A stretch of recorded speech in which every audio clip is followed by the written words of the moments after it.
イギリス元独立党党首ナイジェル・ファラージ氏が中国のスパイ気球はその監視レベルが我々の理解をはるかに超えていることを示しました。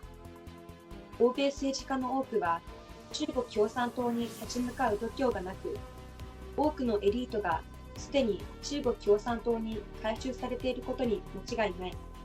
皆目を覚まして真実に目を向けるべきだと語りました。詳しくは VTR をご覧ください。All right. So these Chinese balloons and more things that Biden's starting to blow out of the sky. What does it tell you about both China and the United States at the moment? Well, what it tells me about China is that their levels of surveillance are way beyond anything any of us have understood. I mean, you know, we've had the debate about Huawei getting into 5G networks, and finally the Brits have said we won't do it. We know that even drones that you buy that are made in China, but the balloons, I mean, I have to say, I've been very surprised by this. You know, the last 3 that have been shot down. The Chinese fight back is to accuse the Americans of doing it, but hey, the Americans have got the most up-to-date satellites in the world. Why would they need spy balloons? And stories that maybe these balloons have been flying over 5 different continents. So, look, you know, most of our Western politicians do not have the guts. Many of the great and the good in our societies are already in the pay of the Chinese Communist Party, and be in no doubt about that. And they're a much bigger threat to us.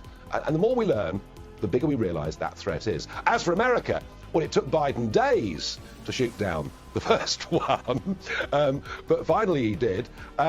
Hopefully, this will start a much bigger debate in America about China. And remember, the man that woke us up to all of this was Donald Trump. It was Trump, going way back to 2016, who started talking about the threat from China in a way that I don't think, Paul, any of us had fully understood before. Or, as he put it, China. When you talk about that infiltration of China, right, it ain't just the balloon, it ain't just the satellite, it's the attempts to hack, to get information. Like literally, the Chinese hacked the Australian Parliament a couple of years ago. They hacked and got the plans to our version of MI5, right, ASIO.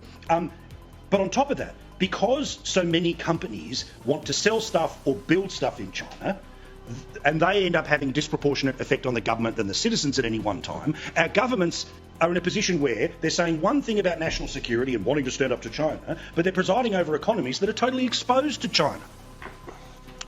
Yeah, of course. I mean, we've become in many ways dependent upon China, but it isn't just the influence of business on politicians that worries me. This is much deeper and more sinister. I mentioned Huawei, the communications firm, a moment ago.